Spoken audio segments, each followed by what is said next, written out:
verses zizele yintsingiselo eninzi kakhulu. Ithi apha esingesini 40 days after the birth of her son, Mary's time of purification had completed. So she came to the temple with a sacrifice according to the law of Moses. So Mary and Joseph took baby Jesus to Jerusalem to be dedicated before the Lord. At verse 40, the child grew more powerful in grace, for he was being filled with wisdom, and the favor of God was upon him. Kuyabonakala ukuba uMaria noYosefu ngabazali apha ababezinikele ukuthwala umthwalo noxanduva lokuba ngabazali kulo mntwana onguYesu. They did not just bear him for the sake of it, or abazange bazibhaqe sebenaye. Ngenxa yoxanduva ababenalo uMaria noYosefu, amthatha umntwana wabo unyana wabo uYesu and presented him in the temple. Bebonisa ukukhathala ngendlela abalangazela ukumkhulisa ngayo.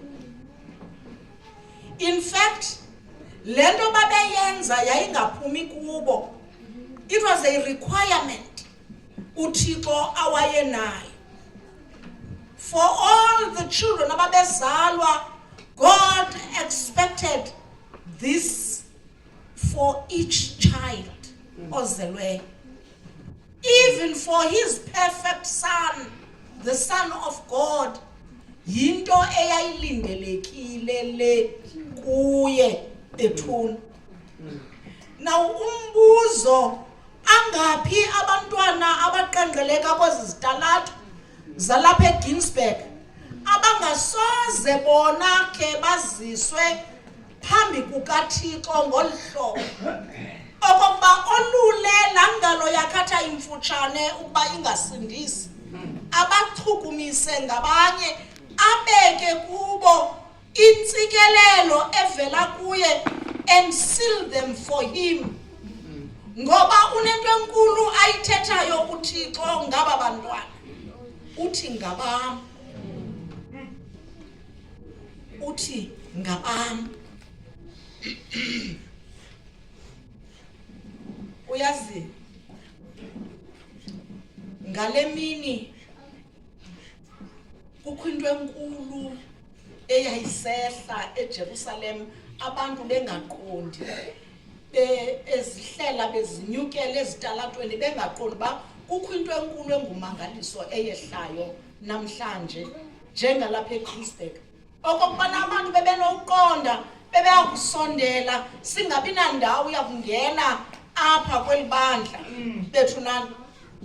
Uyazi ngeli xesha uKristu aziswa etempileni yayiseyiminyaka iqingqitha. I-Ark of the Covenant, ityeya kaThixo ingekho, ikhona itempile kodwa ityeya yona ingekho phakathi etempileni. Ityeya kaThixo yayimele ubukho bukaThixo.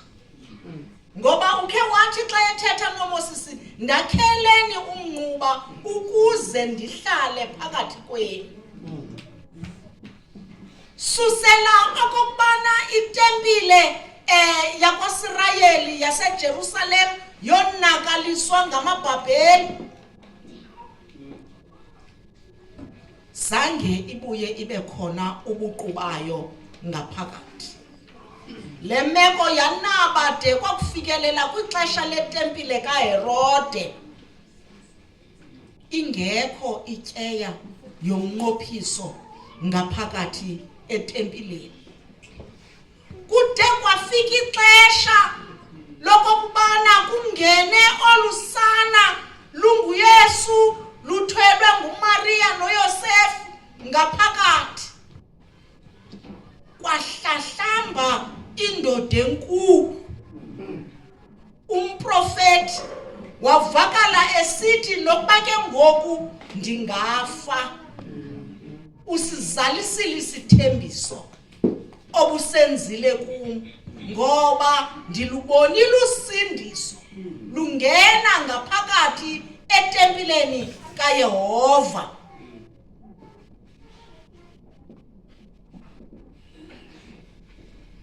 Uthetha lo mfo amazwi amangalisayo ekubonakala ukuba kungena ulizwi ngokwakhe.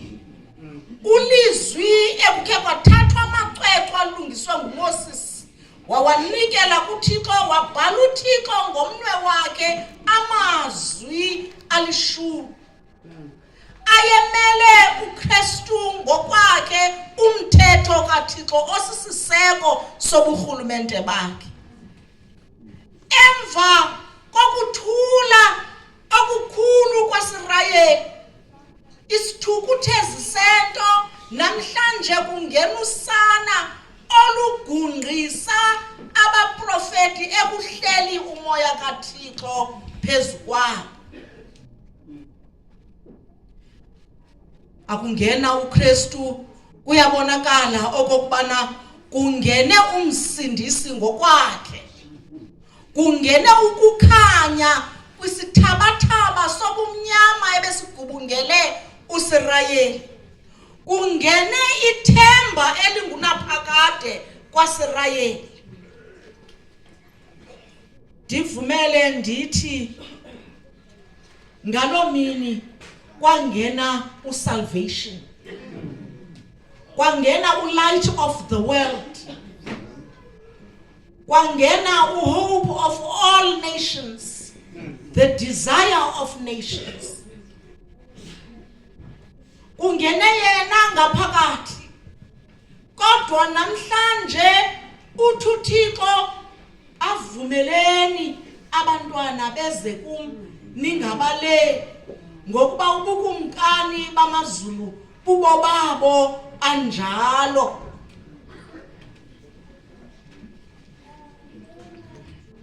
Ungena uYesu Kristu enze ummangaliso ngaphakathi.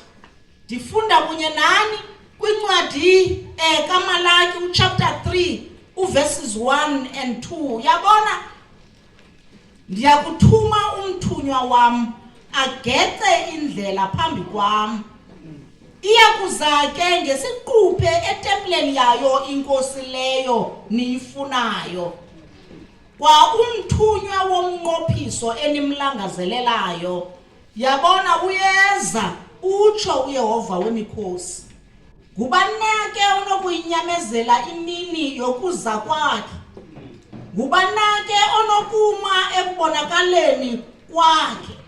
Ngokuba unjengomlilo womnyibilikisi, unjengesoda yabaxovuli bengubo.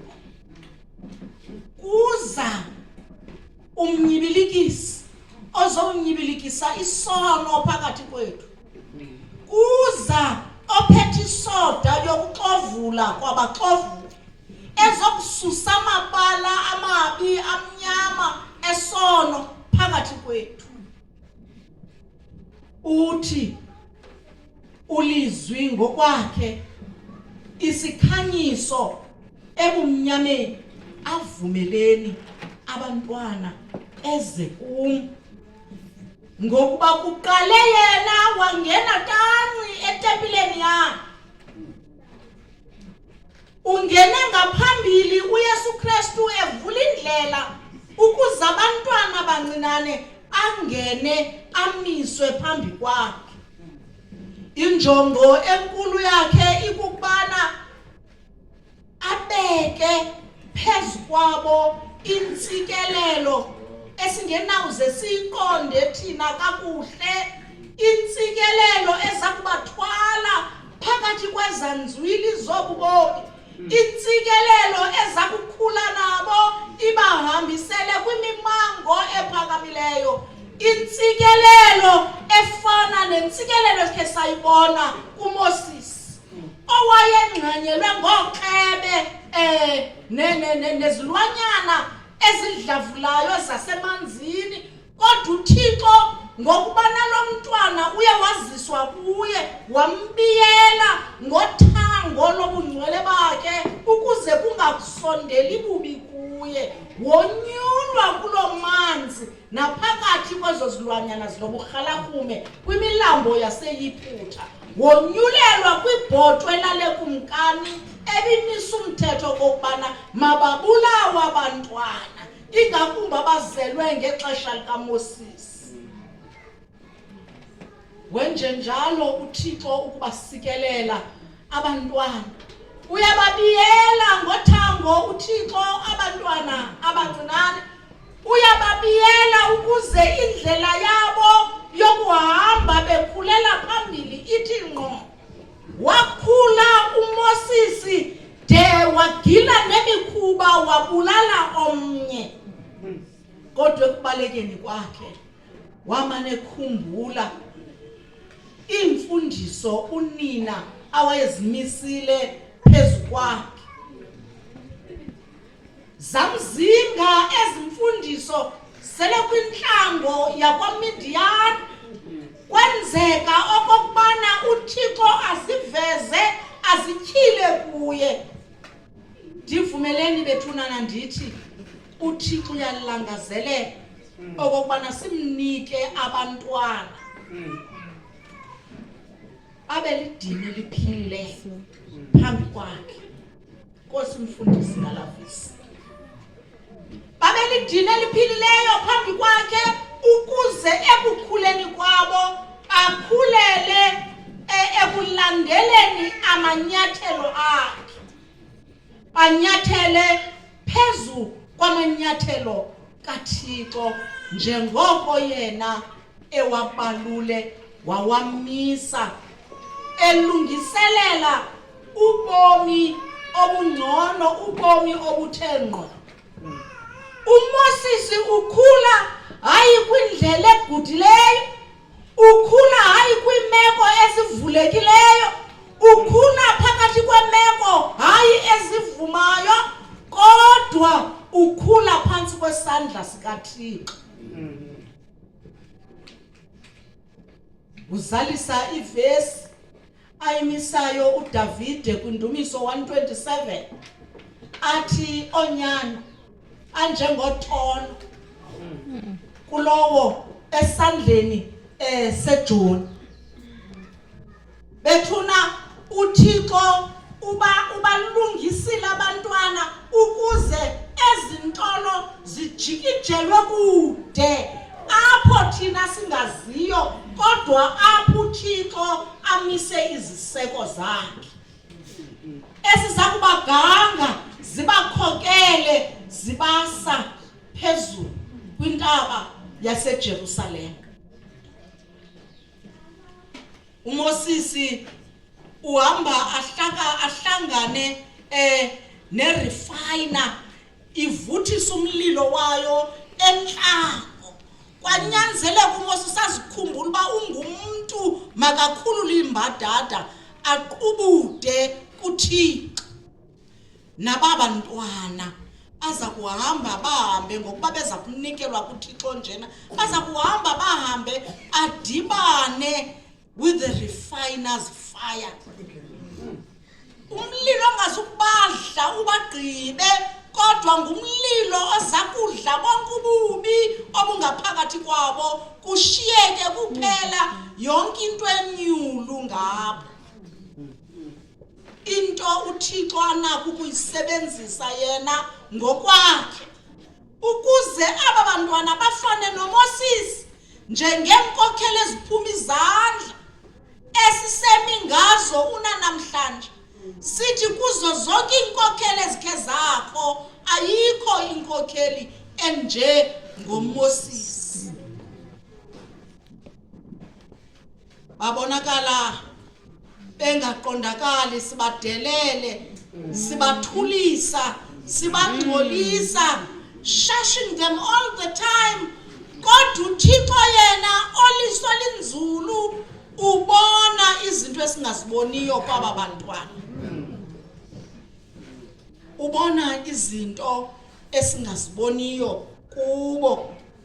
Uthi xa ethetha ngabo aba bantwana kuverse 40 ke kaloku wakhula umntwana waya esomelela emoyeni ezele bubulumko lwaye nobabalo lukaThixo luphezu kwakhe emva kokumiswa kwesiprofeto kubo. Kuye uYesu Kristu ngokwakhe njengosindiso.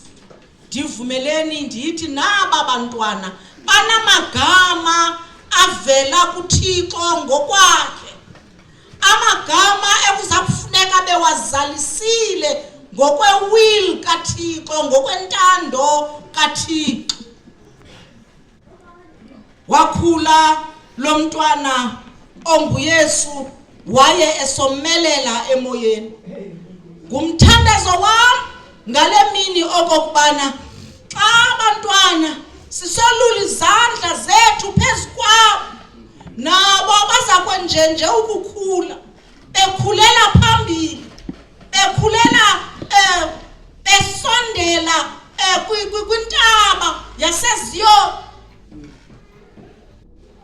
bekhulela ekumthandeni, ekumkhonzeni nasekumnquleni uThixo. Aba bantwana ndingaba ngokomelela emoyeni ukuze ngokomelela kwabo babe baninzi abantwana abaza kubuthwa kwizitalato zaseQonce nakwizitalato zaseGinsberg ebuyiselwa kuThixo. Ulangazelelo nomthandazo wam kokokubana aba bantwana azaliswe ngobulumko bukaThixo, hayi obubo bethu, ngoba obethu busuka buhambe bufiphale. Obethu sifuna ukubenza izinto zokubukisa, sibanxibisa impahla zikanokutsho kanti silibele eyona nto. Obethu ubulumko kokokubana sibenze babe baninzi singatshatanga, kuba sifuna ukuqokelela imali kangangoko. Obethu ubulumko obubuya nganeno, ubulumko bubabeke egxakini abantwana. Masisithethe ezi zinto sisaphila ukuze sisinqamle isono kwaSirayeli. Sisinqamle isono kwaSirayeli.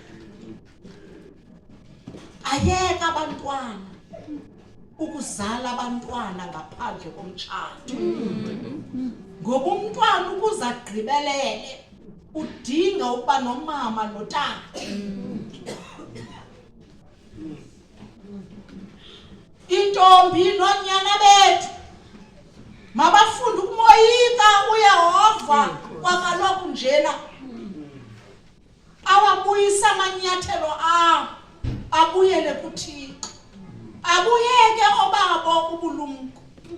Uyazi endleleni kuba lula mhlawumbi ubone ngathi kuyatyibilika, kodwa kuzawufika ixesha lokugqibela ekukhuleni kwakho, so ungasakwazi ukubakhanyela ngokwaba bantwana. Ekurhandile uthi wawufumanisa omnye ngutsotsi, omnye liphara, omnye linxila, omnye azizinto zonke ezimbi, ngoba zange uzinika ithuba lokukhula nabo. uMaria noYosefu bazinikela ekuthini lo umntwana sizawukhula naye inyathelo nenyathelo. Indlela yokumkhulisa ingekuba bafuna umthengela iFerrari njengomntwana kaBushiri mhlawumbi, ingekubana bafuna umenzela into ezithile nezikanokuthile, kodwa ikukumsa endlwini kaYehova ukuze inkosi ngokwayo yolula isandla sayo isimise phezu kwalo mntwana. Uyazi ke kukhona enye into esiyilibalayo. Awubebekwe izandla aba bantwana izabe ingesithi abazawubeka izandla, izabe ingumfuziselo ezethu. Esona sandla esizakoluka sizabe sivela ngasentla kuThixo, sibaphathe ngabanye aba bantwana. Thina ke bazali, woe unto us xa sizakubayekela abantwana endleleni, singaqiniseki okokubana sibakhulisa ngendlela efanele umntwana, ukuze naxa bathe bakhula angemki kuyo loo ndlela. Abantwana abaphuma ezandleni zethu bayaphucuka, aphuma ngamacala ngapha nangapha. Kutheni? Sikhe sizibuze na kutheni? Andimsulwa mna qha. Ningathi ndibetha nina, andikho bhetele, andikho msulwa kule ndawo. Masikhe sibuyele kuThixo bazali, siyawuzixela kuye, sifune icebo. Ngoba uthi uSamuel xa ethetha akamgxothi umgxothwa uThixo. Uphica icebo, unalo icebo uThixo for abantwana bethu. Uza kubabuyisa. Ingabi bethu ubulumko, ibe bobubo bakhe yena engasekho. Sikhe sibone intshukumo entsha emabandleni ethu, intshukumo yefuthe lothando, ifuthe losindiso, ifuthe lokuzinikela ngokugqibeleleyo kuThixo. Sikhe sifumane abantwana abafana noSamuel abakhulela phansi kwetyeya yomnqophiso, de bevile izwi likaThixo libabiza. Evile izwi likaThixo libabiza. Masibuyeni nathi bazali, sine-responsibility. Nathi singamabandla, sinetyala. Mhlawumbi sonwabela ukubuku, sinqunqa ezi zitalato nee-adventurers zethu nee-pathfinders, kanti konakele ngaphakathi. Bathi xa bedibana kwindawo badibana kuzo, kanti ngokuhlwa kuyowutshaywa ezikoneni, kuyokwenziwa izinto ngezinto ezingamanyumnyezi. Siphi silibandla? Sibafundisa ntoni abantwana bethu? Sibafundise ntoni abantwana bethu? NjengoMaria noYosefu, kwakungekho nto iphucukileyo mhlawumbi ngokwamehlo ethu ababenayo, kodwa whatever little they had, they trained uYesu. Amnika itrade. Kangangokude uthe akufa uYosefu, uKristu took over. Waqalisa ukwakha izitulo neetafile, encedisa unina nabantakwabo nabasakwabo ukuze kuphilwe apha ekhaya bethu. Kungathi kwakumka utata kwekhaya kucabiza bayimbuqe, kubethwa nalo mama athi sapha kude, uthathwe zonke into ezilapha ziyothengiswa. Ke kaloku wakhula umntwana, waya esomelela emoyeni, ezele bubulumko. Lwaye nobabalo lukaThixo luphezu kwakhe. Namhlanje, not tomorrow, namhlanje ubabalo lukaThixo luza kuba phezu kwabantwana. Athi uPawulos xa ethetha kwincwadi yama-Efesi chapter 6 athi nani boyise zeningabacapukisi abantwana. Hambani kakuhle nabo endleleni, nibaqeqeshela ukubana babe zizangqa zevangeli, ayithande lento ngoba bayibona apha kutata nakumama, ayithande lento ngoba iyaphilwa apha ekhaya. Kunjalo nje akho mntu unentloni ngayo, akuthi uba ungena undwendwe sizawuqalisa ukuthandaza kuthi hayi noko besesigqiba bekungekho nto mmelwane. Makuthiwe mmelwane ufika xa siqalisa ukuhlala sizawuthandaza, so sijoyina sithandaze kuwo. Athi ummelwane ndishiye athi masibafowunele kwelaa khaya lakho beze bonke kwicala sizothandaza kuwo. Khe ndalibalisa ibali elandimmangalisayo mna kuqala, elo mntwana wam engeva ndiqomba Nkosi yam lo mntwana andikwazi ulala ebusuku, ndide ndiyagula andikwazi ulala, ndaziva ndithandaza, ndihamba ngendlela ndiyomkhangela ngo-8 ebusuku, ndihamba ndiyomkhangela andizazi noba ndiyaphi na, kuyingozi ukuphuma ndingumama ndedwa. Ndithi Nkosi yam lo mntana ingathi kungabhetele uba satshayiswe imoto noba ibhasi bhetele afe, kuthiwe ndimngcwabile. Ndithe ndisahamba ndisathetha loo nto, umama oligqirhakazi apha kufutshane kum wasondela wathi, mmelwane ungakuphindi uyithetha ngoba nawe uyazi uba lo mntwana uzawujika beyintoni nangomso. Uthi lo mama, uyabona mna ndiligqirhakazi ndihlala ndedwa ndinesithukuthezi kulaa wena awuyazi into okokubana ndiyaniva xa nicula phaa kwam ndikhwethwe ndiyomncathama emnyango ndinimamele nicule nigqibe, nawugqiba nabelane ngelizwi ndincathame ndive ndiyowulala ndimnandi ngaphakathi kwam. Awunawuzuthi uphethe into enkulu kangaka uthi umoya kumntanakho makafe. Ndamangaliswa ngaloo mini, ndajika ndathi Thixo nguwe lo othetha nam. Ndiyaguquka namhlanje, ndiyaguquka ngenene. Nangoku umntwana wam mdala uphaqule, ndizawumqabelisa, uzawuba yimaster guide. Uzinikela ukugqitha enkonzweni, andiyazi ndimane uyimumatha le nto, andifuni oyingxola ngoba ingathi xa ungxola ivele imkisele. Ndimane umbulela uThixo, ndithi Thixo ndinazo mna izinto ezinobunewunewu ezininzi, kodwa into ondiphe yona ngabantwana babendiqinisekileyo into yokokubana ndihamba na bheke ekhaya ndiye ezulwini.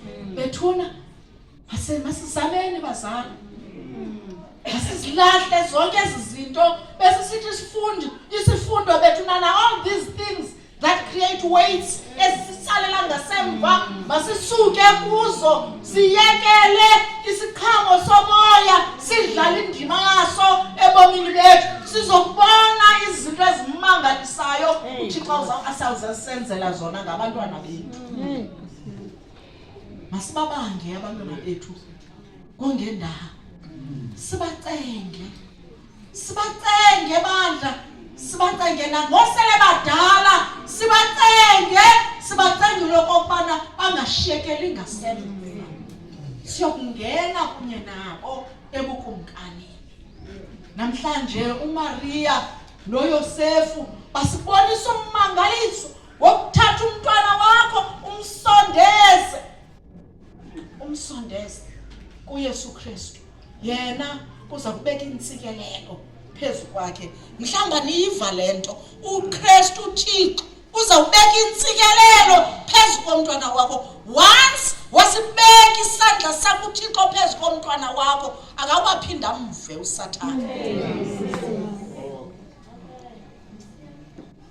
Uyakumva ngokubana uvula amathuba apha emacaleni, ulibale isibhambathiso senzileyo ngalo mntwana phambi kukaThixo, ngoba nani bazali abazawuza kule ndawo nizokwenza isibhambathiso phambi kukaThixo into okokubana mna ndingumzali ndiyamnikela lo mntwana namalungelo am nawakhe onke kuwe esandleni sakho Thixo, okokubana umlawule ngohlobo othanda ngalo wena. Mdala wam,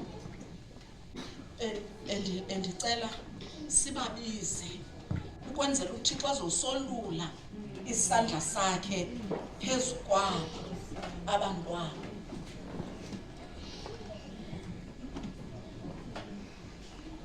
Ndicela uLethokuhle Mangesi uLethokuhle Mangesi ongumntwana kaLandeka Mangesi eze ngaphambili.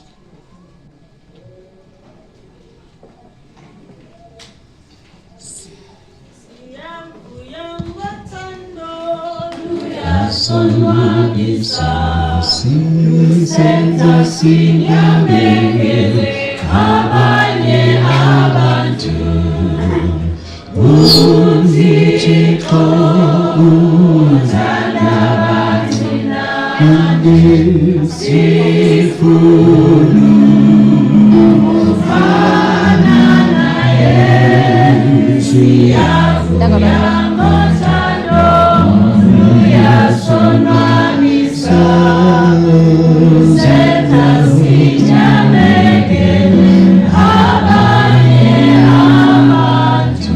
Masenze ngohlobo manibabize bonke eze ngaphambili bingase bakhawuleze ukuphakama sokuthi sizoyazi uba ngubani kulizwayo. Unabo Mabhoza umntwana kaKholiwe entloko mabeze ngaphambili. Onwabile Jerry Banethi umntwana kaNandipha Banethi mabeze ngaphambili. Lusizo Mrhoxe umntwana kaZukiswa Mrhoxe mabeze ngaphambili.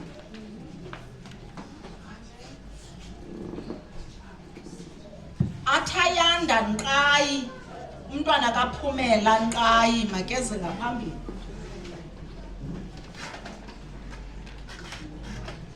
Ayeza ne?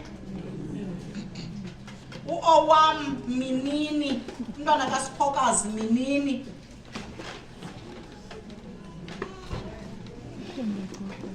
Ndisenza ukubuza umbuzo ke. Asekhona Bodla umntwana kaZiyanda Bodla.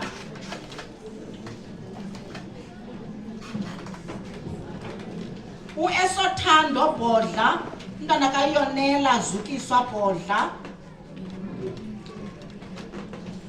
Ukungawo Kanana umntwana kaAnelisa Kanana.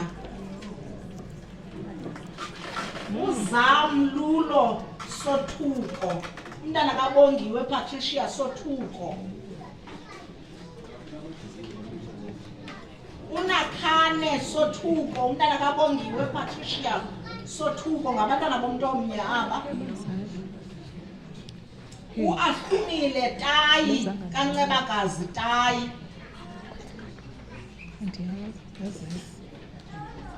Usiwaphiwe Ntengo kaNtombekhaya Kaleni. Undalo Samla kaLethiwe Buhle Samla. Esona Samla kaNonqaba Ntombikayise Samla. Afika Songanga kaFundiswa Songanga. Uthandiwe Ongakum Banethi kaNandipha Banethi. Ululo Siswana kaZama Siswana.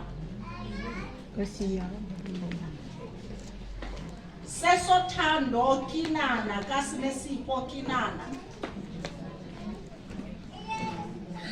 Linani Kimbili kaMrs Mbetha.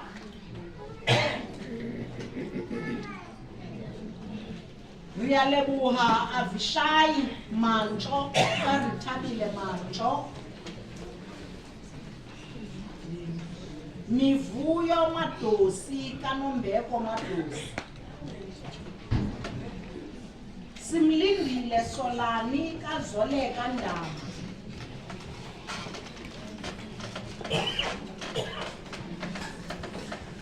Iminami imimangaliso Gxalaba, child of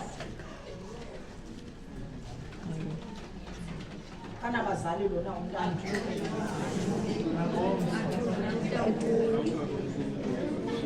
kodwa athula ukhona. Hlalumi Mikhulu Gxalaba, Indiphile Jacobet Gxalaba, Langa Ndinani Sonandi kaNoxolo Sonandi, Esamisipho Fana, Olothando Keyisi, Enzokuhle Davane kaZukiswa Davane, Lihlumile Ngcuna kaBabalwa Ngcuna, Lisedi Boy kaYola Boy, Ithandile Lugqola kaSinenhlanhla Lugqola, Anivuyi Nacele kaMkhululi Tini,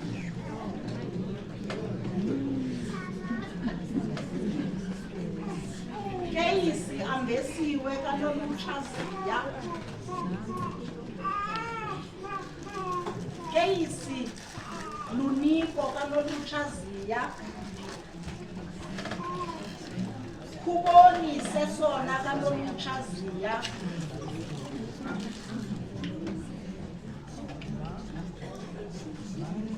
enkosi kakhulu.